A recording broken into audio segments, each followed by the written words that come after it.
इन solutions point one के YouTube channel पर आपका हार्दिक स्वागत है। प्रिय छात्रों, हम भक्ति काल के संदर्भ में आज हम भक्ति काल की चारों शाखाओं में से पहली शाखा जो है संत काव्य धारा, उसके बारे में चर्चा करेंगे। आपको विस्तृत जानकारी देंगे, इससे संबंधित कुछ प्रश्नों को पूछेंगे।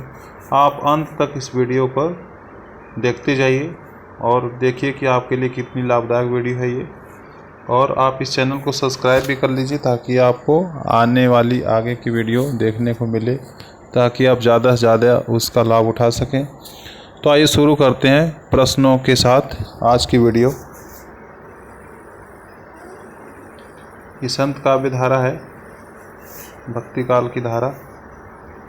तो इसमें हम पहले प्रश्न से चर्चा करते हैं। दोहा चौपाई में लिखित पदों को क्या कहते हैं? दोहा चौपाई में जो पद लिखे रहते हैं उसको रामायणी कहते हैं। दशरथ सूत तिहु लोक बखाना, राम नाम को मरम न जाना। उपयुक्त काव्य पंक्ति किसकी है? ये कबीरदास जी की पंक्ति है। यहाँ पे राम नाम की वजह से आप तुलसीदास जी लगा कर और गलत करके चले आते हैं, तो इसको ध्यान देने की ज़रूरत है यहाँ पे कि दशरथ सूत तिहु लोक बखाना, राम नाम को मरम न जाना। उपयुक्त पंक्ति कबीरदास जी की है। ये KVS PGT हिंदी 2016 में भी पूछा गया है प्रश्न। ये सारे प्रश्न आपको जो हम बताएंगे वो किसी न किसी परीक्षाओं से संबंधित होंगे। पिछली परीक्षाओं में पूछे जाने वाले प्रश्न ही हम यहाँ पे हल करा रहे हैं, तो आप ध्यान से इस वीडियो को देखते जाइए। दूसरा क्वेश्चन है, कबीर के निर्गुण पंथ का आधार भारतीय वेदांत और सूफियों का प्रेम तत्व है। यह विचार किसने दिया है? तो ये रामचंद्र शुक्ल जी ने इसका विचार दिया हुआ है। संत कवि गुरु नानक देव का जन्म कहाँ हुआ था? तो संत कवि गुरु नानक देव का जन्म तलवंडी में हुआ था। संत कवि कौन नहीं है? तुलसीदास जी संत कवि नहीं है। भक्ति काल के कवि तो हैं, परंतु ये रामाश्रयी शाखा के कवि हैं। राम काव्य धारा के प्रवर्तक कवि हैं तुलसीदास जी। वह मध्यकालीन संत भक्त कवि जिसका राजस्थान से संबंध नहीं था। दादू दयाल और मल्लुक दास का राजस्थान से संबंध नहीं था। भाषा पर कबीर का जबरदस्त अधिकार था, वे वाणी के डिक्टेटर थे। उक्त कथन किस आलोचक का है? तो सुप्रसिद्ध आलोचक हजारी प्रसाद द्विवेदी जी का ये कथन है कि भाषा पर कबीर का जबरदस्त अधिकार था और वे वाणी के डिक्टेटर कहलाते हैं। मध्यकालीन संत काव्य पर प्रभाव नहीं था किसका? मध्यकालीन संत काव्य पर प्रभाव नाथ साहित्य का नहीं था। मध्यकालीन संत काव्य मतलब भक्ति काल। दादू दयाल का जन्म हुआ था। दादू दयाल का जन्म अहमदाबाद में हुआ था। साधना के 3 अवयव बताए गए हैं, कौन कौन से हैं? कर्म, ज्ञान और भक्ति। साधना के ये 3 अवयव हैं। कबीर की वाणी की विशेषता कौन सी नहीं है? कबीर की वाणी मूर्ति पूजा का विरोध करती है, तीर्थाटन का भी विरोध करती है, इन समय के महत्व का विरोध करती है। तो कबीर की जो वाणी है, इनकी विशेषता नहीं है मूर्ति पूजा, तीर्थाटन इत्यादि का महत्व। कबीर ने अपने निर्गुण पंथ में डैश डैश डैश तत्व शामिल किया जिसका नाथ पंथ में अभाव था। तो कबीर ने अपने निर्गुण पंथ में वह भारतीय वेदांत और सूफियों का प्रेम तत्व शामिल किया जिसका नाथ पंथ में अभाव था। प्रभु जी तुम चंदन हम पानी, जाकी अंग अंग बास समानी। यह काव्य पंक्ति किसकी है? रैदास की, जिनको रविदास के नाम से भी जाना जाता है। रविदास जयंती मनाई जाती है पूरे भारतवर्ष में। कबीर की भाषा को सदुक्कड़ी किसने कहा है? सदुक्कड़ी रामचंद्र शुक्ल जी ने कहा है। हरड़े वाणी रचनाओं का संग्रह किसका है? दादू दयाल जी का है। हरड़े वाणी ये प्रसिद्ध ग्रंथ है जिसमें दादू दयाल के रचनाओं का संग्रह है।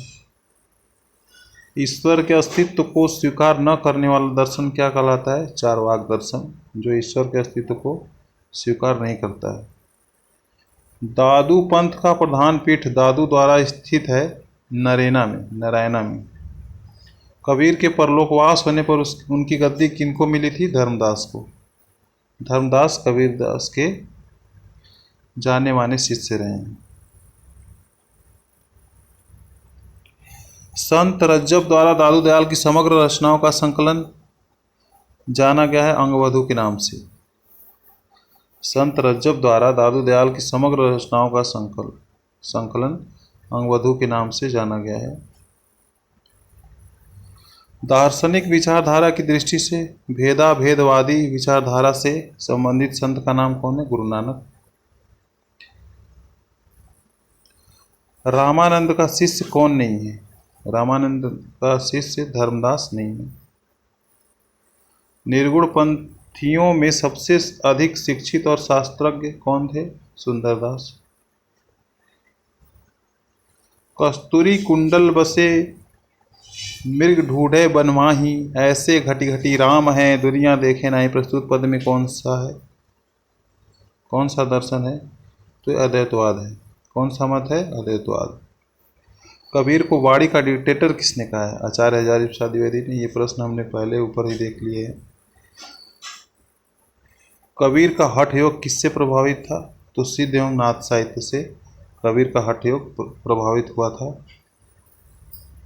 दुर्गा सप्तशती का चंडी चरित्र के नाम से हिंदी में अनुवाद किसने किया था?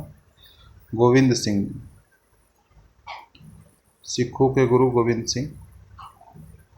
पंडित रामचंद्र शुक्ल के अनुसार कबीरदास का जन्म माना जाता है विक्रम संवत 1456 ईस्वी में। 1456 में। कबीरदास के पश्चात कबीर की गद्दी का उत्तराधिकारी कौन बना था? धर्मदास।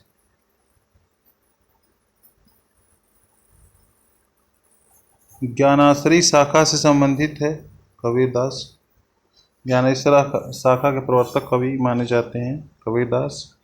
और दोस्तों ये वीडियो आपके लिए बहुत महत्वपूर्ण होने वाली है, आप इसको पूरा देखिए और इस चैनल को लाइक करके सब्सक्राइब भी कर लीजिए ताकि आपको इससे इस चैनल पर आने वाले महत्वपूर्ण वीडियो आपको मिलते रहे। और लगभग रोज़ ये क्लास चलेगी, आप इसको ध्यान से पढ़िए। हिंदी की कोई भी परीक्षा हो, ये महत्वपूर्ण प्रश्नों का संकलन है, आपके लिए बहुत ही लाभदायक है। तो आइए शुरू करते हैं। नेक्स्ट। मोह को कहाँ ढूंढे बंदे मैं तो तेरे पास में, पंक्ति किसकी है? ये कबीरदास की पंक्ति है।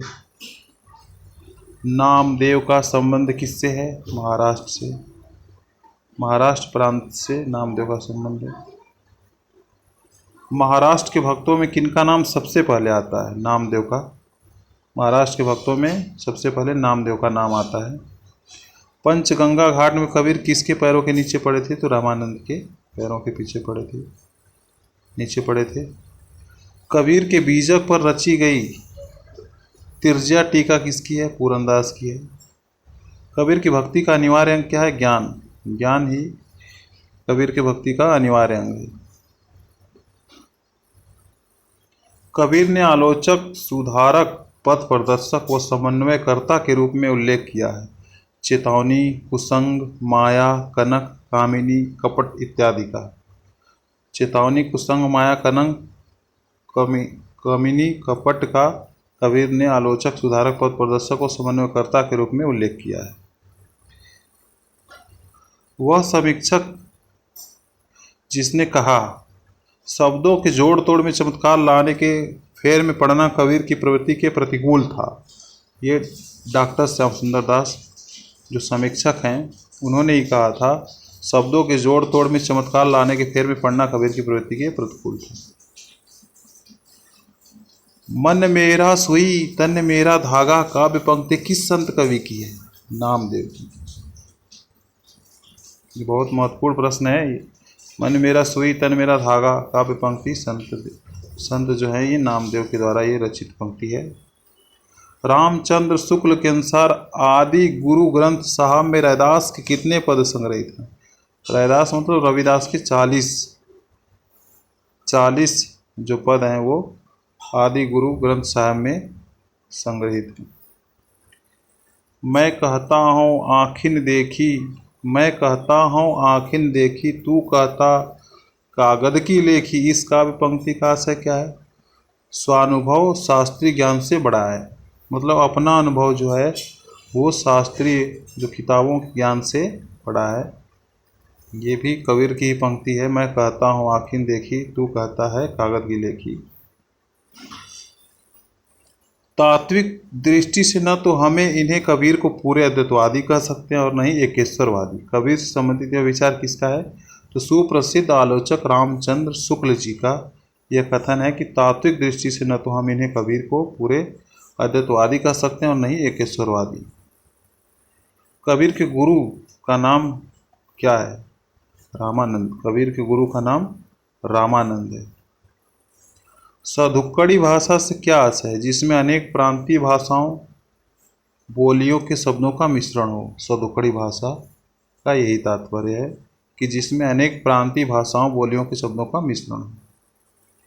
सिकंदर लोदी ने किसके कहने पर कबीरदास को जंजीर से बांधकर गंगा में डुबाया था? शेख तकी। शेख तकी के कहने पर सिकंदर लोदी ने कबीरदास को जंजीर से बांधकर गंगा में डुबाया था। तुम जिनी जानो गीत है यह निज ब्रह्म विचार, यह किसने कहा है? कबीरदास जी ने कहा है। कबीरदास की मृत्यु हुई थी, कहाँ पे हुई थी? स्थान का नाम पूछ रहा है। कबीरदास की मृत्यु कहाँ हुई थी? मगहर में हुई। संत काव्य नाम किसने दिया है? राम कुमार वर्मा जी ने संत काव्य नाम दिया हुआ है। भक्ति काल की जो प्रवृत्तियां हैं उसके आधार पर राम कुमार ने संत काव्य का नाम दिया है। कबीरदास जिसके प्रमुख हैं। मसी कागज छुइयो नहीं, कलम गहियो नहीं हाथ, यह किसके विषय में कहा गया है? यह कबीर के विषय में कहा गया है कि उन्होंने न तो कागज को हाथ से स्पर्श किया था और न ही अपने हाथों में कलम लिया था। उनकी सारी रचनाएं उनके शिष्यों द्वारा की गई है, तो इसलिए कबीर के विषय में कहा गया है कि मसी कागज छुइयो नहीं, कलम गहियो नहीं हाथ।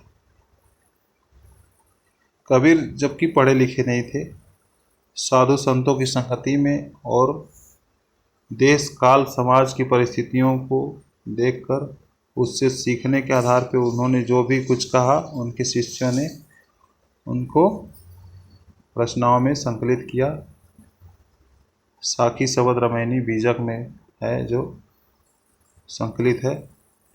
अजगर करे न चाकरी, पंछी करे न काम, दास मलुक्का कह गए सबके दाता राम। ये मलुक दास की सुप्रसिद्ध रचना है।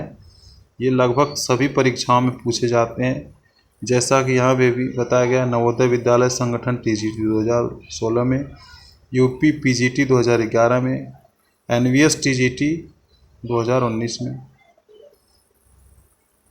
रज्जब अली खां के गुरु कौन थे? तो दादू दयाल थे। भक्ति विवेक रचना किसकी है? भक्ति विवेक रचना भी मलुकदास की ही है। कबीर की बाड़ी का संग्रह बीजक कहलाता है। इसके कितने भाग हैं? ये 3 भाग, जैसा कि मैंने पहले बताया। साखी शबद रामायणी बीजक में संकलित है। सबअंगी रचना किसकी है? सबअंगी रचना रज्जब की है। मुसलमान अनुयायी कबीरदास को किसका शिष्य मानते हैं? शेख तकी का शिष्य मानते हैं। शेख तकी जिसने उनको जंजीर में जकड़कर नदी में प्रवाहित करा दिया था। सूर समान चंद में दहु किया घर एक, मन का चिंता तब भया कछु पुरबिला लेख। ये प्रसिद्ध पंक्ति किसकी है? कबीरदास की है। सहजोबाई किस शाखा की रचनाकार हैं? ज्ञानाश्रयी शाखा के रचनाकार हैं। महिला रचनाकार हैं सहजोबाई। संत काव्य परंपरा की निर्गुण काव्य धारा की प्रवृत्ति है। रूढ़ियों एवं बाह्य आडंबरों का विरोध। निर्गुण धारा का सबसे बड़ा जो प्रवृत्ति है, जो विशेषता है, वह यह है कि निर्गुण कवियों ने संत काव्य परंपरा के कवियों ने रूढ़ियों एवं बाह्य आडंबरों का विरोध किया है। काकर पाथर जोड़ के मस्जिद दियो बनाए, ताचढ़ मुल्ला बाग दे क्या बहरा हुआ खुदा है। कबीरदास जी की रचना है। इसके आधार पर आप कह सकते हैं कि निर्गुण काव्य धारा की प्रवृत्ति रूढ़ियों एवं बाह्य आडंबरों का विरोध करती है। निर्गुण संत कवियों में सर्वाधिक शास्त्रज्ञ एवं सुशिक्षित कौन थे? सुंदरदास। सगुण भक्ति के प्रतिनिधि सूरदास माने जाते हैं, तो निर्गुण भक्ति के प्रतिनिधि कौन माने जाते हैं? कबीरदास जी माने जाते हैं। ज्ञान बोध के रचनाकार कौन है? मलुकदास जी। वह कवि जिसकी माता का नाम नीमा था, नीमा। कबीरदास।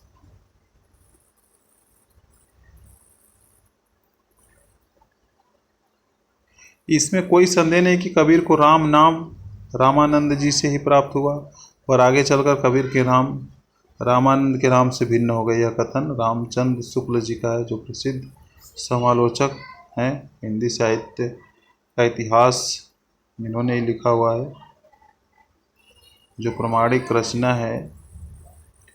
कबीर की बाणी में स्थान स्थान पर भावात्मक रहस्यवाद की झलक को आचार्य रामचंद्र शुक्ल ने किसकी सत्संग का प्रसाद कहा है? सूफियों के सत्संग का प्रसाद कहा है कि कबीर की बाणी में कहीं कहीं स्थान स्थान भावात्मक रहस्यवाद की झलक भी देखने को मिलती है, तो सूफियों के सत्संग के कारण कबीर में ऐसा देखने को मिलता है, आचार्य रामचंद्र शुक्ल जी ने कहा है।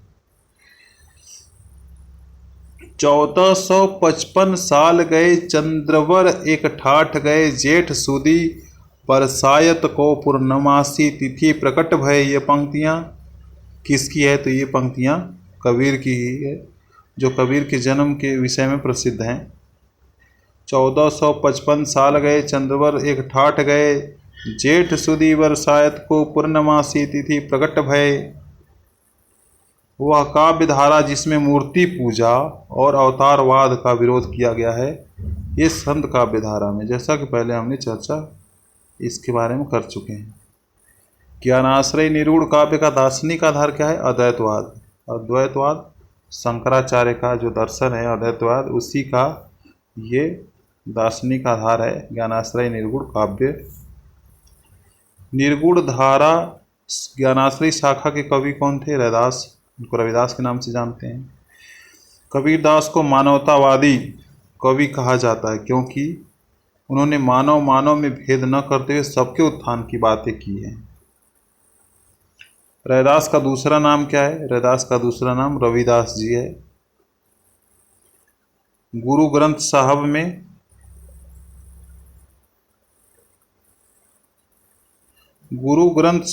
में कवि की रचनाएं संकलित हैं। गुरु ग्रंथ साहब में कबीर की भी रचनाएं संकलित हैं। उलट बांसियाँ लिखी हुई है कबीरदास जी ने।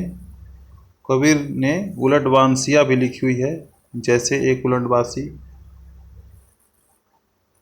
कबीरदास की उल्टी बानी, बरसे कंबल भीगे पानी। उलट बांसिया। तो इस तरह से हम आज संत काव्य परंपरा आदि जो भक्ति काल है, संत काव्य परंपरा से संबंधित सभी महत्वपूर्ण प्रश्नों को आपके समक्ष रखें। आप इससे लाभान्वित हों और आपकी